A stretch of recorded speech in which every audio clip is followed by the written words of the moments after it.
இது மகிமை நேரம். மகிமை டிவி நேயர்களை அன்புடன் வாழ்த்துகிறேன். மகிமை நேர் நிகழ்ச்சிக்கு உங்களை அன்புடன் வரவேற்கிறேன். நாம் தொடர்ந்து யாக்கோபு சந்தித்த 7 மனிதர்கள் என்ற தலைப்பின் கீழே தியானித்து வருகிறோம். இன்றைக்கு யாக்கோபு சந்தித்த ஒரு நபர் என்றால் லேயாள், ராகேலுடைய சகோதரி, மூத்த மகள், லாபானுடைய முதல் குமாரத்தி. இந்த லேயாளுடைய பெயர் அர்த்தம் சோர்வுற்றவள். அவள் எல்லாராலையும் புறக்கணிக்கப்பட்டவள் என்று சொல்லலாம். தன் கணவரால் யாக்கோபால் அற்பமாக எண்ணப்பட்ட ஒரு பெண். இந்த லேயாளை குறித்து, அவளுடைய தோற்றத்தை குறித்து வேதத்திலே அவள் கூச்ச பார்வை, அவளுடைய அழகு ராகேலை விட அழகு மிகவும் கம்மியா. அவள் ரொம்ப தோற்றத்திலே அவள் அழகிலே குறைந்தவளாக இருக்கிறாள். ஆனாலும் அவள் ஆவிக்குரிய வாழ்க்கையிலே மிகவும் கர்த்தரை சார்ந்த ஒரு பெண் என்று சொல்லலாம். அந்த ராகேலுடைய சூழ்நிலைகள் தெரியும். தகப்பனால் வஞ்சிக்கப்பட்ட யாக்கோபு முதலாவது திருமணத்தை ராகேலை காட்டிலும் அழகு குறைந்த லேயாளுக்கு திருமணம் முடித்து வைக்கிறார்கள். அந்த குடும்பம் எப்படி இருந்திருக்கும்? ஏமாற்றப்பட்ட நிலையில தன் கணவரை சந்திக்கிறார். அந்த நேரத்துல அவள் அன்புக்காக ஏங்கியிருப்பான். நிறைய சூழ்நிலைகள்ல அவள் போராடி இருப்பா. ஆனா அங்க நடந்தது என்னன்னா, அவளுக்கு குழந்தையை கர்த்தர் கொடுக்கிறார். வசனம் சொல்லுது, ஆதியாகமம் 29:31, லேயாள் அற்பமாக எண்ணப்பட்டாள் என்று கர்த்தர் கண்டு அவள் கற்பந்தரிக்கும்படி செய்தார், ராகேலோ மலடியாக இருந்தாள் என்று சொல்லி அங்கு குறிப்பிடப்பட்டிருக்கு. அற்பமாக எண்ணப்பட்ட லேயாள், ஆனால் கர்த்தர் அவளை கற்பந்தரிக்கும்படி செய்கிறார். பிரியமானவர்களே, வேதத்துல கூட அன்னாள் தன்னுடைய சக்களத்தி அங்க பெனினாள் அவளை துன்புறுத்தும் போது அவளுக்குள்ளாகவே ஒரு எண்ணம் வருது. அவள் கத்தர்கிட்ட போய் அவ மண்டாடுறா, ஜெபிக்கிறா, எனக்கு ஒரு ஆண் குழந்தை கொடுத்தா அதை உங்களுக்கே தர்றேன்னு சொல்லிட்டு பொருத்தனம் பண்றா.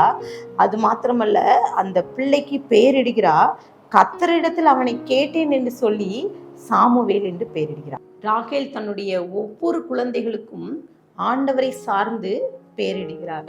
ஒவ்வொரு பிள்ளைகளுக்கும் அன்னாளை போல ஒவ்வொரு பெயர்கள் இடும்போதும் அதை அர்த்தத்தோடு பெயரிடுகிறார். முதலாவது ரூபனுக்கு கடவுள் என் சிறுமையை பார்த்தார் என்று சொல்லி அவள் ரூபன் என்று பெயரிடுகிறார். இரண்டாவதாக சிமியோனுக்கு அற்பமா எண்ணப்பட்டதை கேட்டார் என்று சொல்லி சிமியோன் என்று பெயரிடுகிறார். அடுத்து அவள் லேவியை கணவர் என்னோடு இருப்பார் என்று சொல்லி அவள் ஒரு சந்தோஷமா லேவி என்று பெயரிடுகிறார்.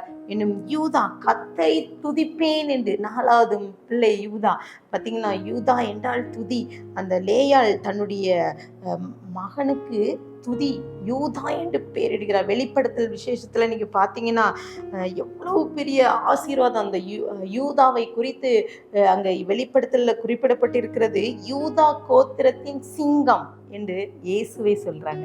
ஏன்னா அந்த கோத்திரம், யூதா கோத்திரத்துல தான் இயேசு பிறக்கிறார். அவ்வளோ பெரிய ஆசீர்வாதத்தை லேயாள் சுதந்திரித்துக் கொள்கிறார். இன்னும் லேயாளுடைய பிள்ளைகள் என்று சொன்னால் இசக்கார், அவர் கடவுள் பலனளித்தார் என்று சொல்லி அந்த பெயரிடுகிறார். எனும் லேயாள் 6வது மகன் செபுலோன். அவனுடைய பிள்ளை செபுலோன் கணவர் என்னோடு இருப்பார் என்று சொல்றான். அவனுடைய மகள் தீனாள். இப்படி அவளுக்கு 6 பிள்ளைகள் பிறக்கிறார்கள். இப்படி அவளுடைய ஒவ்வொரு பிள்ளைகளுக்கும் ஒவ்வொரு பெயரிலிட்டு ஆண்டவரை சார்ந்தே தன்னுடைய வேலைகளை செய்கிறார், தன்னுடைய பணியை செய்கிறார். இன்னும் தூதாயும் கனி. அவள் மகன் ரூபன் அவன் கோதுமை அறுப்பு நாட்கள்ல அவன் போறான். தோட்டத்துக்கு போகும்போது தூதாயும் கனியை பார்க்கிறான்.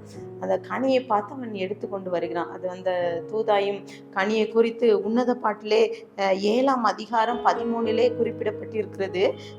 தூதாயும் பழம் வாசனை வீசும், நமது வாசல் அண்டையிலே புதியவைகளும் பழையவைகளுமான சகலவித அருமையான கனிகளும் உண்டு. என் நேசரே, அவைகளை உமக்கு வைத்திருக்கிறேன் என்று சொல்றான். அப்போ அந்த தூதாயின் கனியை குறித்து உன்னத பாட்டிலே குறிப்பிடப்பட்டிருக்கு. அது ஒரு செடி தான்.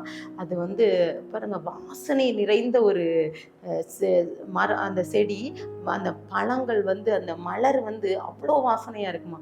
அதோடைய அந்த பழத்தோட அந்த கனியோடைய நிறம் மஞ்சள், செம்மஞ்சள் நிறத்துல இருக்குமா. அப்படி அந்த கனியை அவள் வைத்து கொண்டிருக்க, அப்போ தன்னுடைய சகோதரியாகிய ராகேல் அந்த கனியை வேண்டும் என்று சொல்லி கேட்கிறா. அந்த கனியை எப்படியாவது வாங்கி கொள்ளணும்னு சொல்லிட்டு ராகேல் ரொம்ப வருஷமா அங்க லேயாள்கிட்ட பேசல. ஆனா அந்த கனியை வாங்கணும்னு சொல்லிட்டு போகிறாள், போய் கேட்கிறாள், எனக்கு இந்த கனியை தந்துரு, அதுக்கு பதிலாக இன்றைக்கு ஒரு நாள் என்னுடைய அந்த யாக்கோபை உன்னிடம் தருகிறேன். பாருங்க, இவ்வளவு அற்பமாக எண்ணப்படுகிறாள் அந்த லேயாள்.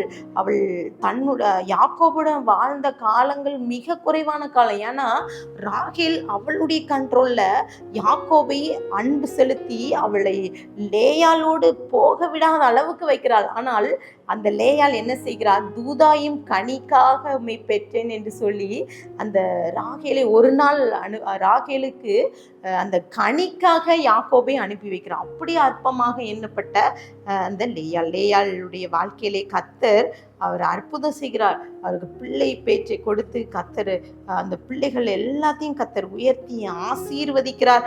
யாக்கோபுக்கு கடைசி வரைக்கும் அவ கூடயே இருந்து எல்லா காரியத்தில் துணையா நின்ற மனைவி என்று சொன்னால் லேயாள் தான். அப்படிப்பட்ட கிருபைகளை அந்த லேயாள் கொடுக்கிறார். காரணம், அவள் கர்த்தரை சார்ந்து கொண்டிருந்தார். பிரியமானவர்களை, இன்றைக்கு கூட இந்த வார்த்தையை கேட்டுக்கொண்டிருக்கிற நீங்களும் கூட ஒருவேளை குடும்ப பிரச்சனையா இருக்கலாம், குடும்ப சூழ்நிலைகளா இருக்கலாம், குடும்பத்துக்குள்ள பிரிவினை, ஏதாவது ஒரு பிரச்சனை, அற்பமாக எண்ணப்பட்ட நிலைமையில இருக்கலாம். அப்படிப்பட்ட நிலைமையில நீங்க இருந்தா கர்த்தரை சார்ந்துருங்க. எனக்கு தெரிந்த ஒரு சகோதரர் குடும்பத்துல பாத்தீங்கன்னா, அவங்க தன்னுடைய சகோதரி அவள் கணவரை விட்டு வந்து விட்டாள். அதனால சகோதரியை ஆதரித்த அவள் என்ன செய்கிறாள்னா, சகோதரியுடைய தன்னுடைய அக்காவுடைய கணவரை அவள் வேணும் என்று அவள் பறித்து விடுகிறாள். பாருங்க, நடந்த சம்பவம். அந்த குடும்பத்துல அந்த அக்கா தன்னுடைய கணவர் அந்த ஒரு பிள்ளையோடு சந்தோஷமா வர்றா. ஆனா சகோதரி எங்கேயோ இருந்து அந்த குடும்பத்தை அந்த பிரச்சனை பண்ணி பிரித்து விடுகிறார். பெரிய பிரச்சனை பாருங்க, பிரிவினை. தன்னுடைய சகோதரி என்னை ஏமாற்றி விட்டாள் என்று சொல்லி அவள் சொல்ற, அன்புக்காக நான் நம்பினேன், என் சகோதரியை நம்பினேன், ஆனா என் சகோதரி என்னை ஏமாற்றி விட்டான்னு சொல்ல. இதே போலதான் சில வீடுகள்ல, நிறைய குடும்பங்கள்ல அன்புக்காக ஏங்கி கொண்டிருக்கிறாங்க. கணவன் மனைவிக்கிடையே பிரிவினைகள், பிரச்சனை, ஏதோ ஒரு தவறான காரியங்கள் நடந்து விடுது. இந்த லேயாளுடைய விஷயத்துல தன்னுடைய தகப்பன் செய்த தவறு நிமித்தம் அவ கடைசி வரைக்கும் யாக்கோபுடன் அன்பில்லாதபடி அற்பமாக எண்ணப்பட்டு வாழ்ந்தாள். ஆனால் கர்த்தர் அவளை கைவிடாதபடி அவளை பாதுகாத்து எல்லா சூழ்நிலையிலும் அவள் பிள்ளைகளை யூதாவின் ராஜ சிங்கமாகி இயேசு கிறிஸ்தின் வம்சத்தின் வழியாக இருக்கிறதுக்கு ஆண்டவர் லேயாளை அவளை தெரிந்து கொண்டார். அதற்காக அவளுடைய மேன்மை எவ்வளோ பெரிய மேன்மை. காரணம், கர்த்தரை சார்ந்தது. ஆண்டவர் சமூகத்தில் ஒப்பு கொடுப்போம். ஆண்டவரே, நானும் உங்களை சார்ந்திருக்கணும். ஆண்டவர்கிட்ட ஒப்பு கொடுத்து ஆண்டவர் சமூகத்தில் நம்ம கண்களை மூடி ஜெபிக்கலாம். அன்பின் பரலோக தகப்பனே, ஸ்தோத்திரிக்கிறோம். யாக்கோபு சந்தித்த தன்னுடைய லேயாள் அவள் அற்பமாக எண்ணப்பட்டாலும் கர்த்தருடைய சமூகத்துல கர்த்தர் நீங்க ஒரு ஆசீர்வாதமான ஒரு கருவியாக பயன்படுத்தினது போல ஆமெனப்பா. இந்த வார்த்தையை கேட்டுக்கொண்டிருக்கிற ஒவ்வொருவரோடு நீங்க பேசுங்க ஏசப்பா. நாங்கள் சில நேரங்கள்ல வேலை செய்கிற இடத்துல அற்பமாக எண்ணப்பட்டிருக்கலாம், இல்லை குடும்ப சூழ்நிலையில அற்பமாக எண்ணப்பட்டிருக்கலாம், எல்லா காரியங்கள்ல இசப்பா ஒதுக்கப்பட்ட நிலைமையில இந்த வார்த்தையை கேட்டுக்கொண்டிருக்கலாம் இசப்பா. ஆனாலும் கூட கர்த்தாவே, நாங்க உண்மை சார்ந்திருக்கிறோப்பா. நீங்க இசப்பா எல்லாரும் முன்பதாக நீங்க மேன்மைப்படுத்துவீங்க. ராகேலை அப்பா நீங்க ஆசீர்வதித்து அவளை மேன்மைப்படுத்தினது போல இந்த வார்த்தையை கேட்டுக்கொண்டிருக்கிற ஒவ்வொருவரையும் மேன்மைப்படுத்துங்க.